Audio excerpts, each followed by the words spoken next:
மன்னர் மன்னா, ஆம், நான் தான். தங்களை காண புலவர் பாலபத்திர ஓனாண்டி வந்திருக்கிறார். பாலபத்திர ஓனாண்டி வந்து தொலைய சொல்லும். ஓனாண்டி கோணாண்டி. எனதருமை 23ஆம் புலிகேசியே, நீ வாழ்க, நின் கொடை வாழ்க. அமைச்சரே, மன்னா, இந்த லகடு பாண்டியன் நீ பேர் சொல்லிதான் அழைப்பானா?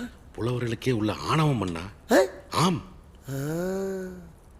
தாங்கள் வந்த நோக்கம்? என்னுடைய புது கவிதை ஒன்றை தங்களிடம் பாடி காட்டி பரிசில் பெற வந்திருக்கிறேன். பரிசு பாடும், பாடி தொலையும். மன்னா, மாமன்னா, நீ ஒரு மாமா மன்னா. பூமாரி தேன்மாரி, நான் பொழியும், நீ ஒரு முள்ளமாரி. அரசியலில் நீ தெள்ளியதோர் முடிச்சவிக்கி, தேடி வரும் வறியவர்க்கு மூடா, நெடுங்கதவு உன்கதவு என்றும் மூடாமல் மறைக்காமல் நீ உதவு. எதிர்த்து நிற்கும் படைகளை நீ புண்ணாக்கு, மண்ணோடு மண்ணாக்கு, இந்த அகிலத்தை அடைகாக்கும் அண்டங்காக்கையே.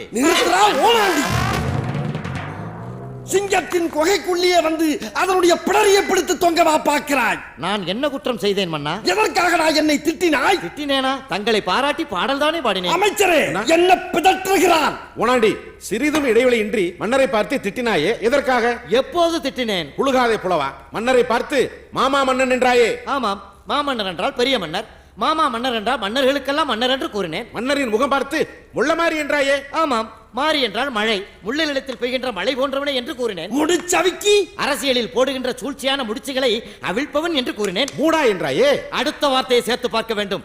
தேடி வரும் வறியவர்களுக்கு அள்ளி கொடுக்கின்ற மூடாத கதவுடையவன் என்று கூறினேன். புண்ணாக்கி எதிரிகளை புண்ணாக்குங்கள் என்று சொன்னேன். வேற என்ன சொன்னான்? அமைச்சரே, இந்த முறை மாட்டுவான். என் மூக்கை குறிபார்த்து அண்டங்காக்கா என்று சொன்னாயடா, அதற்கு என்ன அர்த்தம்? அண்டம் என்றால் உலகம், காக்கை என்றால் காப்பாற்றுவது, உலகத்தை காப்பாற்றுபவன் என்று கூறினேன். அப்படியா அர்த்தம்? அப்படித்தான் நான் பாடினேன். இல்லை இல்லை, நீ என்ன விளக்கம் சொன்னாலும் அதை ஏற்றுக்கொள்ள என் மனம் மறுக்கின்றது. உனக்கு பரிசும் கிடையாது, ஒன்றும் கிடையாது. உதைப்பதற்குள் ஓடிவிடு. மன்னா, என்ன? என் சாபத்திற்கு ஆளாகாதீர்கள்.